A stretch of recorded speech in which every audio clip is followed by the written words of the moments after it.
Hello students, हम आपके subject foundations of political science के चैप्टर अधिकार के बारे में बात कर रहे थे। इससे प्रीवियस लेक्चर में हमने अधिकार का अर्थ, उसकी विभिन्न परिभाषाएं और उसके दो महत्वपूर्ण सिद्धांत, अधिकारों का प्राकृतिक सिद्धांत व अधिकारों का कानूनी सिद्धांत देखा था। आज हम इसी क्रम में आगे बढ़ते हुए अधिकारों का ऐतिहासिक सिद्धांत, सामाजिक कल्याण सिद्धांत, मार्क्सवादी सिद्धांत आदि बचे हुए सिद्धांत देखेंगे। सबसे पहले देखते हैं कि अधिकारों का ऐतिहासिक सिद्धांत क्या कहता है। हमारे वर्तमान अधिकार पुरानी परंपराओं अथवा रूढ़ियों पर आधारित हैं। जो प्रथाएं और परंपराएं लंबे समय से चली आ रही हैं, वे ही कुछ टाइम बाद में अधिकार का रूप धारण कर लेती हैं। तब वे अधिकार बन जाती हैं और उनके पीछे राज्य की शक्ति हो जाती है।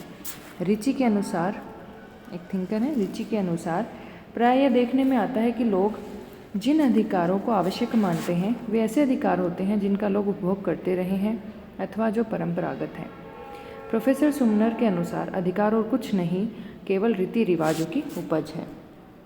यानी हमने दो थिंकर देखे जो इस बात को सपोर्ट कर रहे हैं कि अधिकार जो पुरानी अपनी परंपराएं हैं, रूढ़ियां हैं, जो अपनी जो रीति रिवाज रहे हैं, वही कुछ टाइम बाद में अपना रूप परिवर्तित करके अधिकार बन जाते हैं। इनका सीधे से कहने का मतलब है अगर हम पीछे पलट के देखें, जो इतिहास में हमारी परंपराएं रही हैं, लोग उनको बहुत ज़्यादा मानने लग जाते हैं, लोगों की वो आदत में शामिल हो जाती हैं, और अगर राज्य उनको स्वीकार नहीं कर रहा है तो लोग उनके लिए मांग करते हैं और राज्य फिर उनको अधिकारों के रूप में अपना लेता है। यानी लोग उनके इतने अभ्यस्त हो जाते हैं कि उन्हीं को वे अपने अधिकार बना लेते हैं, उन परंपराओं को। वही टाइम के साथ चेंज होकर लिखित में या फिर राज्य के द्वारा अनुमति प्राप्त करके, उनका संरक्षण प्राप्त करके राज्य का अधिकार के रूप में परिवर्तित हो जाते हैं। तो दो थिंकर्स के हमने स्टेटमेंट देखे इसमें जो इसको सपोर्ट कर रहे हैं, रिची और सुमनर। अब ये तो सिंपल सा था। अगर मैंने कहा था कि जब भी अधिकारों का कोई सिद्धांत की बात आए, जैसे मैंने कहा अधिकारों का प्राकृतिक सिद्धांत, तो उसमें आपको जो वर्ड है, जो मेन वर्ड है, उस पर फोकस करना है। यहाँ मेन वर्ड है प्राकृतिक। प्राकृतिक मतलब आपको सीधा ये ध्यान रखना है कि प्रकृति से मिले हैं अधिकार, मनुष्य को जन्मजात मिले हैं, राज्य का इसमें कोई रोल नहीं है। राज्य बाद में जन्म हुआ राज्य का, मनुष्य प्रकृति से वो अधिकार, मनुष्य होने के नाते वो अधिकार अपने साथ लेकर आता है, राज्य की ज़रूरत नहीं है। फिर जब हमने दूसरा सिद्धांत देखा था कि अधिकारों का कानूनी सिद्धांत, तो मैंने कहा था उसमें कानूनी या विधिक पे आपको जोर रखना है कि जो कानून बनाकर लिख दिया वही अधिकार है। तो इसका मतलब है राज्य ही सब कुछ है। राज्य ने जो कानून बना दिए वो अधिकार है, राज्य ने जो कानून बनाकर नहीं लिखे वो अधिकार नहीं है। प्रकृति का कोई रोल नहीं है इसमें, राज्य द्वारा ये प्रदान किए जाते हैं, राज्य द्वारा ये संरक्षित होते हैं। अब जैसे हमने अब देखा अधिकार कौन सा, अधिकारों का ऐतिहासिक सिद्धांत, यानी हिस्टोरिकल थ्योरी ऑफ राइट्स। तो यहाँ पर मेन वर्ड है ऐतिहासिक। तो ऐतिहासिक दिमाग में वर्ड सामने आते हैं, आपको दिमाग में रखना है कि जो इतिहास में परंपराएं हैं, जो रूढ़ियाँ हैं, जो भी हमारे रीति रिवाज है, वही टाइम के साथ अधिकार में परिवर्तित हो जाते हैं। अब इसकी आलोचना देखते हैं। हर अधिकार की कई थिंकर्स हुए हैं। जैसे मैंने हर सिद्धांत में आपको दो तीन थिंकर्स बताए हैं कि जो एक पर्टिकुलर सिद्धांत को सपोर्ट कर रहे हैं। फिर अधिकारों टाइम के साथ चेंज होकर दूसरा कोई नया सिद्धांत बनता है, तो उसके थिंकर्स होते हैं वो पहले वाले सिद्धांत की आलोचना करते हैं। भाई किसी ने कोई थ्योरी बनाई है, वो चाहता है कि मेरी थ्योरी पॉपुलर हो, तो जो उससे पहले की थ्योरीज चल रही हैं, सिद्धांत चल रहे हैं, वो उनकी आलोचना करेगा, तभी तो उनमें अपने को कमियां नज़र आएंगी और अपनी थ्योरी की बढ़ाई करेगा। तो यही यहाँ होता है कि एक थिंकर दूसरे थिंकर की आलोचना करता है ताकि हमें पता चले कि इस अधिकार के सिद्धांत में क्या क्या कमियाँ हैं। तो इस ऐतिहासिक सिद्धांत की क्या क्या आलोचनाएँ की गई हैं। पहला, सबसे प्रमुख तो इनका जो मेन स्टेटमेंट था उसी में गड़बड़ है कि भाई सारे अधिकार हैं वो रीति रिवाज के परिणाम नहीं होते। हाँ, माना कि अनेक अधिकार है वो प्रथाओं पर आधारित होते हैं, लेकिन सारे अधिकारों पर ये बात लागू नहीं हो सकती। जैसे किसी ज़माने में दास प्रथा चला करती थी, तो क्या अब दास प्रथा यानी दास को रखना एक अधिकार बन सकता है? क्या लोग ये डिमांड कर सकते हैं कि भाई हमें दास रखना है, हमें ये मूल अधिकारों में आप शामिल करो? तो कुछ प्रथाएं ऐसी थी जो कुप्रथाएं कहलाती थी, जो अच्छी प्रथाएं नहीं थी, तो वो अधिकारों में कभी भी चेंज नहीं हो सकती। क्योंकि मैंने अधिकारों की डेफिनेशन के टाइम आपको बताया था कि अधिकार वही होते हैं जो जन कल्याण के लिए हों, किसी एक व्यक्ति के स्वार्थ में नहीं हो, तो सबका भला करें। राज्य उन्हीं को संरक्षण, उन्हीं मांगों को मानता है जो जन कल्याण में निहित होती हैं, सबके हित में होती हैं। तो दास प्रथा है, ये हो सकता है जो मालिक हो उसके हित में हो, लेकिन जो दास बनेंगे उनके हित में प्रथा नहीं है। तो ऐसी मांग कभी भी अधिकार नहीं कह सकती। या फिर जैसे इंडिया में बाल विवाह चला करता था, एक बहुत बड़ी प्रथा थी, ये बहुत बड़े पैमाने पर होता था। तो क्या इसको अब एक मूल अधिकार में आप कन्वर्ट कर सकते हो कि भाई कोई पेरेंट्स जाके कहें कि हमें बाल विवाह करना है, हमें हमारा मूल अधिकार होना चाहिए कि हम अपने बच्चों का बाल विवाह करेंगे? तो ऐसा पॉसिबल नहीं है, क्योंकि राज्य ये समझता है कि ये बच्चों के हित में नहीं है। तो कुछ रीति रिवाज और परंपराएं ऐसी होती हैं जिनको आप अधिकारों का रूप नहीं दे सकते। सेकंड, दूसरी आलोचना क्या है कि इससे जो नए अधिकार हैं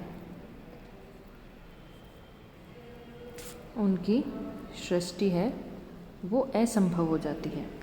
अगर हम ये मान लें कि अधिकार हैं वो रीति रिवाजों पर ही आधारित हैं, तो फिर नए अधिकार कैसे आएंगे? क्योंकि जब भी हमें अधिकारों की बात करनी होगी हम इतिहास को देखेंगे। भाई आप ये कह रहे हो कि जो हमने कालांतर में जो परंपराएं चल रही थी, जो प्रथाएं चल रही थी, वही चेंज होकर अधिकार बनते हैं। तो अगर हमें जब भी अधिकार देखने होंगे हम पीछे मुड़ के देखेंगे कि भाई इतिहास में क्या क्या परंपराएं प्रथाएं चल रही थी, तो नए अधिकार कैसे आएंगे? अब जैसे अब एक नया अधिकार है, जैसे श्रमिक काम कर रहे थे, पीछे के इतिहास में देखा लोगों ने तो श्रमिकों ने हड़ताल करने का उनके पास अधिकार नहीं था। वो जैसे चाहे वैसे पूंजीवाद में पूंजीपति उनके साथ व्यवहार करता था, तो श्रमिकों ने हड़ताल करने की मांग की। तो एक ये मूल अधिकार में इसको शामिल किया गया कई कंट्रीज़ में। तो ये क्या है, एक नया अधिकार है। तो अगर पहले इसकी कभी परंपरा रही नहीं हड़ताल करने की, तो क्या केवल राज्य ये कह देता श्रमिकों को कि भाई नहीं, ऐसी कोई परंपरा नहीं रही कि आप लोग हड़ताल करो, आप लोग अपनी भी मांगे मान सको? अगर हम इतिहास में देखें तो श्रमिकों के हड़ताल करने की कोई अधिकार नहीं था। वो बस जितने काम के घंटे निश्चित कर लिए बेचारे काम करते थे, मनमानी उनको सैलरी दी जाती थी, पूंजीवाद के हाथों उनका शोषण हो रहा था। तो जब उन्होंने हड़ताल की मांग की तो राज्य को वो मांग न्यायोचित लगी कि भाई श्रमिकों के हित में ये सही है। वरना अगर सिर्फ परंपरा के आधार पर अधिकारों की सृष्टि होती तो उनको ये कह दिया जाता कि भाई पीछे मुड़ के देखो, ना तो ऐसी कोई परंपरा रही है ना ऐसी कोई प्रथा रही है, तो हम आपको नया अधिकार कैसे दे सकते हैं? तो ये भी पॉसिबल नहीं है। तीसरा, सुधारों की संभावना का अंत। भावना खत्म हो जाती है। भाई अधिकार हमेशा प्रथाओं के अनुकूल होंगे तो समाज में कोई सुधार तो होगा ही नहीं। भाई हॉकिंग ने कहा कि यह कहना कि परंपरा अथवा रूढ़ी हमेशा सही होती है उतना ही मूर्खतापूर्ण है जितना ये कहना कि कानून किसी चीज़ को उचित बना सकता है। भाई सुधारों की संभावना कैसे ख़त्म हो जाती है? क्योंकि अब मान लो कोई पुरानी परंपराएं चल रही थी, जैसे सती प्रथा इंडिया में चल रही थी, लोग उसको बहुत अच्छी तरह मानते थे, उसको लोगों की आदत में वो शामिल हो चुकी थी, लेकिन वो एक गलत प्रथा थी, उसको धीरे धीरे तोड़ा गया, ख़त्म किया गया। लेकिन अगर ये कह दिया जाता है कि परंपरा के अकॉर्डिंग ही अधिकार हैं, परंपरा को ख़त्म नहीं कर सकते, तो क्या सुधारों की संभावना पॉसिबल थी? नहीं थी। तो कई बार परंपराओं को तोड़ना पड़ता है, उनको मिटाना पड़ता है, ताकि नए सुधार हैं नए ज़माने के साथ वो पॉसिबल हो सकें। अब इसका महत्व क्या है इस सिद्धांत का? इतने सारे दोषों के बावजूद भी इसमें कुछ सत्य का अंश है। वे अधिकार हैं, उन पर रीति रिवाजों का स्पष्ट प्रभाव पड़ता है। रीति अधिकारों पर देश के इतिहास की छाप अवश्य होती है। हॉकिंग ने कहा, यद्यपि अधिकारों को निर्धारित करते समय इतिहास पर पूरा भरोसा नहीं किया जा सकता, लेकिन उसकी पूर्णतः उपेक्षा भी नहीं की जा सकती, क्योंकि हर कंट्री का इतिहास अलग होता है। हर कंट्री का जो पास्ट में परंपराएं हैं, रूढ़ियाँ हैं, वो सब हर अलग कंट्री की अलग अलग होती हैं। तो उसी को ध्यान में रखते हुए अधिकारों का निर्माण करना पड़ता है। जैसे हम बोलते हैं ना कि हमारी जैसे इंडिया में कोई लोग ऐसा काम करते हैं जो हमारे कल्चर में नहीं है, तो कहते हैं वेस्टर्नाइजेशन हो रहा है, पश्चिमी सभ्यता हम पर हावी हो रही है। तो क्या है, वहाँ पर हमारी परंपरा नहीं रही, इससे थोड़ा ओड लगता है कोई ऐसा काम करता है। तो हर देश के इतिहास का उसके अधिकारों पर प्रभाव पड़ता है। इतिहास मतलब जो परंपराएं हैं, जो प्रथाएं, जो लोग मान रहे हैं काफ़ी टाइम से, तो उसका फ़र्क भी पड़ता है। अब चौथा देखते हैं। 3 सिद्धांत देख लिए अभी तक। चौथा है अधिकारों का सामाजिक कल्याण सिद्धांत।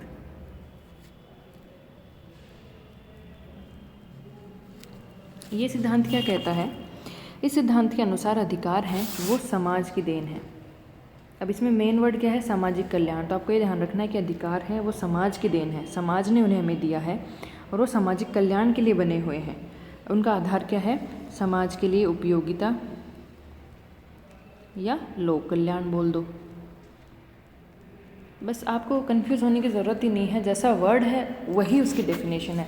सामाजिक कल्याण सिद्धांत है तो इसका मतलब क्या है? समाज ने दिए हैं, वो किस लिए दिए हैं? ताकि लोक कल्याण हो सके, समाज के लिए उनकी उपयोगिता है। उपयोगिता से मतलब क्या है? सामाजिक उपयोगिता। अधिकारों की सृष्टि संपूर्ण समाज की भलाई को ध्यान में रखते हुए की गई है। इस सिद्धांत के प्रमुख अनुयायी ब्रिटिश उपयोगितावादी विचारक बेंथम, इसके थिंकर कौन है? बेंथम और मिल। अमेरिकी विधिवेत्ता डीन पाउंड और चैफी हैं, चैफी और डीन पाउंड। तो ये दो चार थिंकर हैं, आपको याद रखने हैं। हर सिद्धांत के एक दो थिंकर आपको पता होने चाहिए। तो इसके प्रमुख थिंकर कौन से हैं? डीन पाउंड, बेंथम, मील और चैफी। इसके अनुसार अधिकारों का मापदंड अधिक से अधिक लोगों का अधिक से अधिक सुख है। यानी जैसे एक समाज है, उसमें अगर आप कोई अधिकार नया लाना चाहते हो तो उसके लिए आपको देखना पड़ेगा कि इस अधिकार को लाने के बाद इस समाज में अधिक से अधिक लोगों का, और वो भी अधिक से अधिक सुख हो रहा है क्या, मैक्सिमम लोगों का मैक्सिमम हैप्पीनेस आ रही है क्या। अगर आ रही है तो उसके बाद आप अधिकार वो बना सकते हो। इसका मतलब इस अधिकारों के सिद्धांत में क्या होता है, जैसे ये मान लो समाज में अल्पमत हैं, जैसे आपको और ईजी समझाया जाए तो 50 लोग हैं एक समाज में, एक साइड 26 लोग हैं और एक साइड 24 लोग हैं। तो इस सिद्धांत के अनुसार अगर 26 लोग खुश हैं कोई नया अधिकार आने से, उनकी मैक्सिमम हैप्पीनेस हो रही है उस अधिकार को आने से, तो वो अधिकार लाया जा सकता है, चाहे वो 24 लोग जो अल्पमत में है वो उससे खुश ना हो। यानी क्या कहना चाहते हैं कि समाज के जो अधिक से अधिक, यानी जो बहुमत का जो लोग हैं वो उस अधिकार के आने से खुश होने चाहिए, तभी अधिकार वो लाया जा सकता है। अधिकारों की उपयोगिता यही है, तभी वो अधिकार बना रह सकता है। कोई अधिकार तभी बना रह सकता है जब वो समाज के मैक्सिमम लोगों का मैक्सिमम सुख प्रदान करे। तो इसमें क्या होता है, कई बार जैसे अल्पमत मान लो यहाँ पे 2 ही लोग बचते, यहाँ पर 28 हो जाते, 48 हो जाते, तो यहाँ 2 ही लोग बचते, तो क्या इन 2 लोगों के सुख की अवहेलना होती? हाँ होती, क्योंकि अगर 48 लोग खुश हैं तो इस सिद्धांत के अकॉर्डिंग क्या है, ज़्यादा से ज़्यादा लोगों की खुशी। तो 2 लोग अगर उससे खुश नहीं हैं तो कोई बात नहीं, उनको छोड़ दो, ये अधिकार ये कहता है। लास्की ने भी अधिकारों की परख में उपयोगिता को स्थान दिया है। उनके ही शब्दों में, मेरे अधिकार मुझे प्रदान की गई कुछ शक्तियाँ हैं ताकि मैं दूसरे व्यक्तियों के साथ मिलकर सार्वजनिक हित प्राप्ति का प्रयत्न करूँ। लोक कल्याण और अधिकारों का संबंध दर्शाते हुए लास्की ने कहा है, लोक कल्याण के विरुद्ध मेरे अधिकार नहीं हो सकते, क्योंकि ऐसा करना मुझे उस कल्याण के विरुद्ध अधिकार देना है जिससे मेरा कल्याण घनिष्ठ और अविच्छिन्न रूप से जुड़ा हुआ है।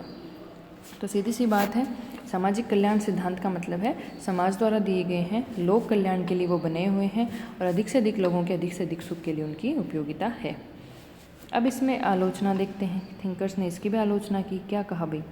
पहला, इन्होंने कहा लोक कल्याण का अर्थ अस्पष्ट व अनिश्चित है। भाई लोकहित अधिकारों का सर्वश्रेष्ठ आधार माना जा सकता है, लेकिन कठिनाई ये है कि सामाजिक उपयोगिता, लोक कल्याण, इनकी कोई सर्वमान्य परिभाषा नहीं है।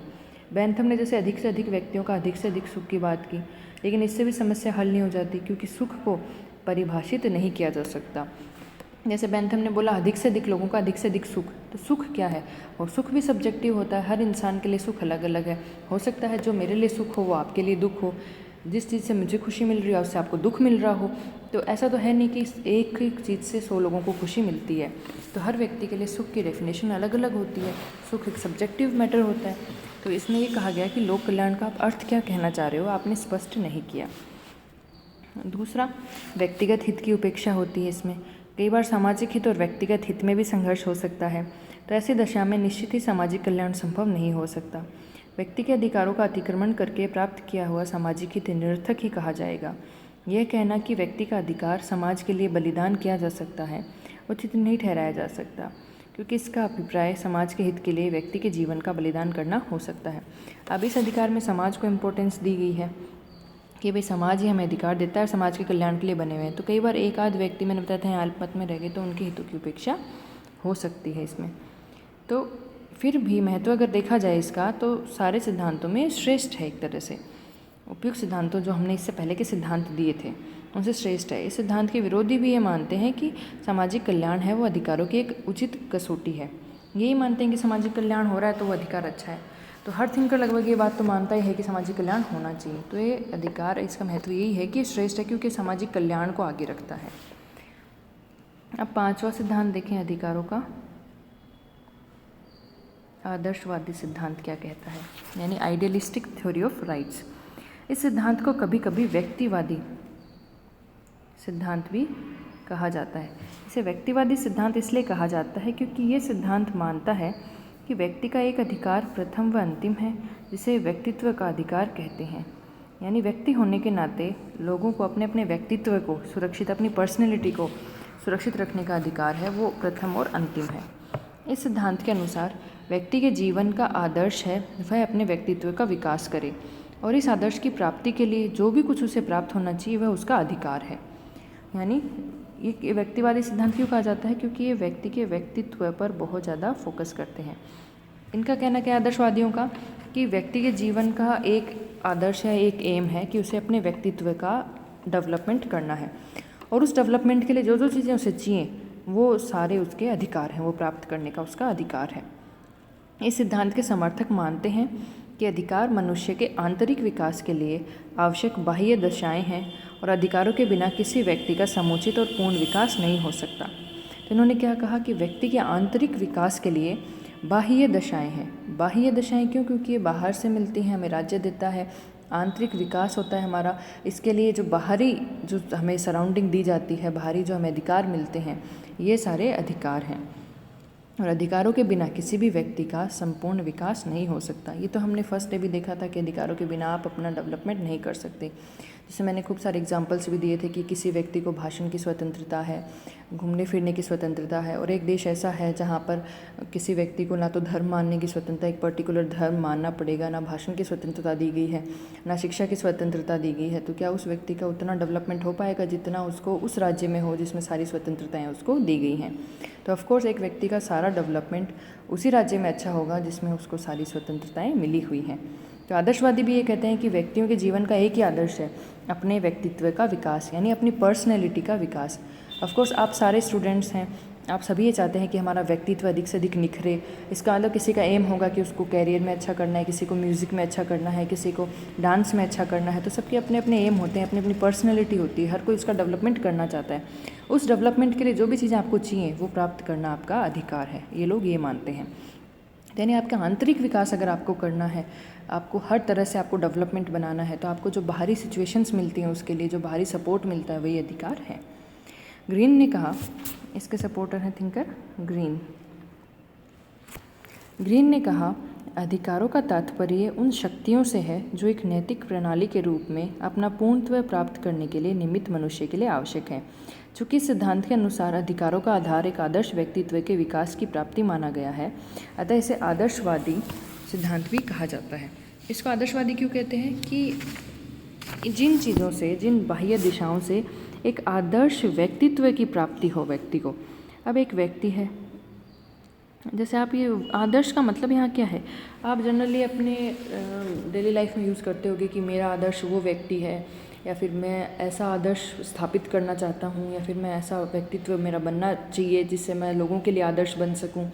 तो आदर्श का मतलब क्या है? कि एक परफेक्शन, एक तरह से जो आपको लगे कि हाँ ये परफेक्ट है, ये चीज़ वो आपके नज़र में परफेक्ट हो। तो इन्होंने इनको आदर्शवादी सिद्धांत क्यों कहा? कि एक आदर्श व्यक्तित्व की स्थापना करना चाहता है हर व्यक्ति चाहता है कि मेरी पर्सनैलिटी हो वो आदर्श हो, दूसरों के लिए आदर्श बने। तो एक आदर्श व्यक्तित्व की स्थापना के लिए जो बाह्य दशाएं चाहिए होती हैं वही अधिकार कहलाती हैं। तो इनका एम क्या है? आदर्श व्यक्तित्व की प्राप्ति। अगर आप ऐसे इनको डेफिनेशंस को देखेंगे तो आपको टफ लगेंगे, लेकिन अगर आप अपने डे टू डे लाइफ से इनको जोड़ के देखेंगे तो आपको इजी लगेंगी। जैसे आदर्शवादी सिद्धांत है, यानी आपको भी अपने आदर्श व्यक्तित्व की प्राप्ति करनी है। यही ये लोग कहते हैं कि आदर्श व्यक्तित्व की प्राप्ति के लिए जो ज़रूरी दशाएँ हैं वो अधिकार हैं, जो नैतिक मांगें हैं वो अधिकार हैं। आदर्शवादी अधिकार सिद्धांत के अनुसार अधिकार की निम्नलिखित विशेषताएँ हैं। अधिकार व्यक्ति की एक मांग है। इस मांग का उद्देश्य क्या है? व्यक्तित्व का आदर्श विकास या फिर पूर्ण विकास। व्यक्ति की प्रत्येक मांग अधिकार नहीं बन सकती, केवल वही मांग अधिकार का रूप धारण कर सकती है जो नैतिक है और दूसरों की उन्नति में बाधक नहीं है। ऐसा नहीं है कि भैया आपको अपनी पर्सनैलिटी का डेवलपमेंट करना है तो आप दूसरों के लिए हानिकारक कोई चीज़ है उसको अधिकार के रूप में मांग करोगे। वही चीज़ आप मांग सकते हो जो आपके डेवलपमेंट के लिए अच्छी है और जो नैतिक रूप से सही है। नैतिक मतलब जिसको स्वीकार कर सकता है आपका ज़मीर, दूसरों का ज़मीर, जो नैतिक रूप से सही है। जैसे हम कहते हैं कि चोरी करना पाप है, तो ये क्या है? नैतिकता के बल पे कहते हैं हम कि चोरी करना पाप है, या फिर किसी को दान देना अच्छी बात है, तो ये क्या है? नैतिक चीज़ें हैं। कोई मांग समाज द्वारा स्वीकृत होने पर ही अधिकार कहलाती है। व्यक्ति का कल्याण और समाज का कल्याण परस्पर विरोधी नहीं बल्कि एक ही है। अधिकारों में भी कर्तव्य निहित हैं। तो ये आदर्शवादी अधिकार सिद्धांत की कुछ विशेषताएं हैं। अब इसकी आलोचना देखते हैं। थिंकर्स ने इसके अधिकार की भी आलोचना की है। उन्होंने क्या कहा कि हमारे सामने ऐसा कोई मापदंड नहीं है जिससे हम ये जांच सकें कि कौन से अधिकार मनुष्य के विकास के लिए आवश्यक हैं और कौन से नहीं। इसके अतिरिक्त यह मत इस समस्या का भी समाधान नहीं करता कि यदि कभी व्यक्तिगत और सामाजिक हित में विरोध हो तो उस स्थिति में क्या किया जाए, क्योंकि ये जो आदर्शवादी सिद्धांत है ये सिर्फ व्यक्तिगत सिद्धांत की बात करता है, व्यक्तिगत अधिकारों की बात करता है कि भाई एक व्यक्ति को वो सारी चीज़ें प्राप्त होनी चाहिए जो उसके व्यक्तित्व के विकास के लिए आवश्यक हैं। तो पहली चीज़ ये है कि कौन सी चीज़ें आवश्यक हैं कौन सी नहीं, यही नहीं पता। हो सकता है कई बार हमें जो आवश्यक लगे वो हो सकता है एक्चुअल में आवश्यक ना हो। दूसरी चीज़ ये कहते हैं कि भाई व्यक्तिगत हित और सामाजिक हित में कभी अंतर्विरोध हो जाए तो फिर ऐसी स्थिति में क्या किया जाए, इन्होंने नहीं कहा। फिर भी यह सिद्धांत है अधिकारों के विषय में सर्वश्रेष्ठ सिद्धांत है। यह अधिकारों की सर्वाधिक उपयुक्त परिभाषा देता है कि अधिकार वे सामाजिक दशाएं हैं जो मनुष्य के व्यक्तित्व के विकास के लिए आवश्यक हैं। इस सिद्धांत में निम्नलिखित गुण हैं। केवल एक अधिकार को ही इन्होंने असीमित माना है। वो कौन सा अधिकार है? अपने व्यक्तित्व का अधिकार, व्यक्ति को, ठीक है, यही इन्होंने असीमित माना है। बाकी सब इनके लिए सीमित अधिकार हैं, क्योंकि इन्होंने क्या कहा कि वही चीज़ें अधिकार बन सकती हैं जो नैतिक रूप से सही हैं। दूसरा, अधिकारों का उचित मापदंड। इन्होंने अधिकारों का मापदंड किसको माना है? नैतिकता को, कि भाई जो नैतिक रूप से सही है वही आप अधिकार बना सकते हो। तो ये भी इनका अच्छी बात है। तीसरी, व्यक्तिगत हित को महत्व इन्होंने प्रदान किया है। इन्होंने सर्वोपरि माना है और अन्य सब चीज़ों से व्यक्तिगत हित को ऊपर रखा है। तभी तो इन्होंने कहा कि एक व्यक्तित्व के विकास के लिए जो चीज़ें ज़रूरी हैं वो सारी अधिकार हैं। अब आप ये कहोगे कि मैडम राज्य में तो सिर्फ एक व्यक्ति ही नहीं रहता, बहुत सारे व्यक्ति रहते हैं। इन्होंने ये बात की है कि एक व्यक्तित्व के विकास के लिए, तो बाकी व्यक्तियों का क्या? तो ये जो थिंकर्स हैं ये मान के चलते हैं कि व्यक्ति होने के नाते जैसे कुछ चीज़ें ऐसी हैं जो मनुष्य होने के नाते सभी मनुष्यों में लगभग सेम है। जैसे कोई काला है कोई गोरा है, ये तो प्रकृति की देन है, इसको आप चेंज नहीं कर सकते। लेकिन कुछ चीज़ें ऐसी हैं जो हर मनुष्य को चाहिए, जैसे कि भोजन हर मनुष्य को चाहिए, चाहे वो रंग काला हो, चाहे गोरा हो, चाहे छोटा हो, चाहे बड़ा हो, तो बूढ़ा हो चाहे बच्चा हो, हर किसी को खाना चाहिए, हर किसी को रहने के लिए घर चाहिए, हर किसी को पहनने के लिए कपड़े चाहिए, हर किसी को शिक्षा की आवश्यकता होती है। तो ये इन्होंने क्या कहा कि अब एक व्यक्ति की बात की इन्होंने हर जगह की व्यक्तिगत हित, तो कुछ चीज़ें ऐसी है ना कि जो हर व्यक्ति को चाहिए। तो राज्य में ऐसी चीज़ें ढूंढना कि भाई हर व्यक्ति के व्यक्तित्व के विकास के लिए आवश्यक हो, तो इसी तरह हर व्यक्ति को ये चीज़ें मिल जाएंगी। तो इन्हीं का यही सिद्धांत है कि जो बाह्य दशाएं, कौन सी दशाएं होनी चाहिए जो व्यक्ति के व्यक्तित्व के विकास के लिए ज़रूरी हों। ठीक है, तो ये व्यक्ति की बात करते हैं, यहाँ पर व्यक्तिगत हित को सर्वोपरि रखते हैं। और मापदंड इन्होंने क्या माना कि वो अधिकार जो मांग कर रहे हैं वो नैतिक रूप से सही होनी चाहिए। ये नहीं कि आप उल्टी पुल्टी कोई भी मांग करने लग गए कि नहीं भाई हमारे तो डेवलपमेंट के लिए हमें ये चाहिए, ऐसा नहीं होगा। जो नैतिक रूप से सही होगी वही मांगे मानी जाएंगी। अब एक लास्ट सिद्धांत देखते हैं अधिकारों का, मार्क्सवादी सिद्धांत। इस सिद्धांत का प्रतिपादन कार्ल मार्क्स, एंजेल्स व लेनिन ने किया है। ये थिंकर्स हैं जिसको सपोर्ट करते हैं लेनिन है। कार्ल मार्क्स ने अधिकारों के संबंध में उदारवादियों का खंडन किया। वस्तुतः मार्क्सवादी दृष्टिकोण उदारवादियों के विरुद्ध तीव्र प्रतिक्रिया के रूप में विकसित हुआ था। मार्क्स के अनुसार किसी समाज में अधिकारों का स्वरूप और चरित्र उस समाज की आर्थिक व्यवस्था पर निर्भर है। मार्क्सवाद के अनुसार राजनीतिक स्वतंत्रता आर्थिक समानता की अनुपस्थिति में अव्यवहारिक है। सिद्धांततः जहाँ सामान्य वर्ग कुछ पूंजीपतियों की तानाशाही के अधीन हो, वहाँ अधिकारों की चर्चा एक कल्पना मात्र होती है, क्योंकि मार्क्स के मत में जिनके पास आर्थिक शक्ति होती है, राजनीतिक शक्ति का उपयोग भी वही करता है। मार्क्सवादी व साम्यवादी विचारधाराएं अधिकारों के आर्थिक आधार पर अधिक बल देती हैं। उनके अनुसार स्वतंत्रता पूर्ण आर्थिक व भौतिक सुरक्षा के अंतर्गत ही संभव है तथा इस आर्थिक लक्ष्य की उपलब्धि और सुरक्षा साम्यवादी राज्य द्वारा ही संभव हो सकती है। साम्यवाद के अनुसार अधिकार राज्य के विरुद्ध व्यक्ति के दावे नहीं हैं, बल्कि समाजवादी आर्थिक और सामाजिक व्यवस्था के प्रतिफल हैं। उन्हें व्यक्ति के हित के लिए नहीं बल्कि समाजवाद की स्थापना और दृढ़ता के लिए व्यक्तियों को दिया जाता है। वे अनुवृत्ति या जन्मसिद्ध दावे नहीं हैं, बल्कि समाज की ओर से व्यक्ति को दान दिए गए हैं। इन्होंने अधिकारों के क्या आधार दिए हैं? पहला, अधिकारों का समाजवादी आधार। इन्होंने कहा कि नागरिक अधिकारों का आधार व्यक्तिवाद न होकर समाजवादी व्यवस्था है जो नियोजित अर्थव्यवस्था पर आधारित है। मार्क्सवादी विश्व में व्यक्तिगत संपत्ति और व्यक्तिगत लाभ को कोई स्थान नहीं देते। दूसरा इन्होंने आधार बताया है आर्थिक आधार, कि जब तक कोई व्यक्ति आर्थिक रूप से स्वतंत्र न हो, नागरिक स्वतंत्रता की प्राप्ति दुर्लभ है। तीसरा इन्होंने बताया कि सर्वहारा हित आधार। इन्होंने कहा कि ऐसे कोई अधिकार नहीं हो सकते जो सर्वहारा वर्ग के हितों को उनके विरुद्ध हों। तीसरा अगला उन्होंने बताया राज्य का आधार। इन्होंने कहा कि अधिकारों की जो कल्पना है राज्य के साथ ही की जा सकती है। राज्य के हस्तक्षेप पर ही अधिकार निर्भर करते हैं, राज्य के बिना कोई अधिकार नहीं है। अगला आधार इन्होंने बताया कर्तव्य आधार।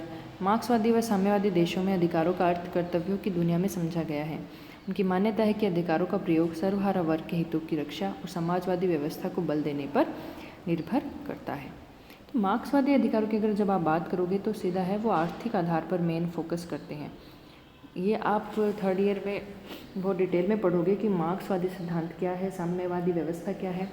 साम्यवादी व्यवस्था से मतलब है कि इन्होंने एक ऐसी व्यवस्था की कल्पना की थी जिसमें ना राज्य होगा, ना ही पूंजीपति होंगे, सिर्फ श्रमिक होंगे। सारा जो देश है उसमें सभी लोग श्रमिक बनेंगे, अपना काम करेंगे, जितनी योग्यता इनमें होगी उतना वो काम करेंगे और जिनको उनको ज़रूरत होगी उतना वो समाज से प्राप्त करेंगे। कोई राज्य नहीं होगा, समाज में छोटे छोटे संगठन होंगे, वही सबके काम पूरे करेंगे। ऐसा इन्होंने क्यों कहा कि ये मानते थे कि जो राज्य है वो पूंजीपति जो हैं, जो पूंजीपति का मतलब जैसे आज अगर हम अपने कंट्री में बात करें इंडिया में, तो अंबानी, अडानी, टाटा, ये सब क्या है, पूंजीपति हैं, क्योंकि इनके पास काफ़ी पैसा इकट्ठा हुआ है। तो पूंजीवादी व्यवस्था में पूंजीपति ऐसे लोगों को कहा जाता था जो उत्पादन के साधनों के स्वामी थे, यानी जिनके पास काफ़ी पैसा होता था। दो वर्ग इन्होंने बताया, एक तो पूंजीपति वर्ग होता है और एक श्रमिक वर्ग होता है। श्रमिक वर्ग कौन सा होता है? जो जिसके पास उत्पादन के साधन नहीं होते, जैसे ज़मीन है, फैक्ट्री है, उसकी फैक्ट्री में मशीनें लगी हुई हैं, उन मशीनों में कोई कच्चा माल भी लेके आना पड़ता है। तो जो इन सब चीज़ों का स्वामी होता है वो कहलाता है पूंजीपति। जैसे हम अंबानी अडानी की बात करें तो इनकी अपनी फैक्ट्रीज़ हैं, कि ज़मीन भी है उन फैक्ट्रीज जिस पे बनाई गई हैं, उसके बाद उनमें मशीनें भी लगा रखी इन्होंने, कच्चा माल भी लेके आते हैं। तो इस सब के स्वामी कौन है ये? और जो इन्होंने लोगों को रख रखा है उनके पास क्या है, इन सब चीज़ों का स्वामित्व नहीं है, वो सिर्फ अपने काम करते हैं और अपनी सैलरी प्राप्त करते हैं।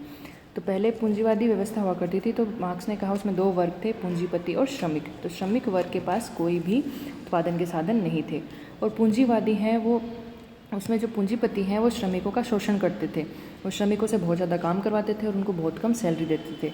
तो मार्क्स ने कहा कि धीरे धीरे श्रमिकों को अपने आप में चेतना महसूस होगी कि भाई हमारा शोषण किया जा रहा है, सारा पैसा तो पूंजीपतियों के पास है, तो वो मिलकर क्रांति करेंगे, क्रांति करके उन पूंजीपतियों को समाप्त कर देंगे और राज्य भी समाप्त हो जाएगा, क्योंकि उन्होंने कहा राज्य है वो पूंजीपतियों के हाथ की कठपुतली मात्र है, राज्य वही करेगा जो पूंजीपति कहेंगे। इसलिए इन्होंने कहा कि जिनके पास पैसा है, राजनीतिक शक्ति भी उन्हीं के पास है। तो ये सब खत्म हो जाएगा, उसके बाद सिर्फ श्रमिक बचेंगे, सारा देश श्रमिक बन जाएगा, सब आराम से मिलजुल कर काम करेंगे।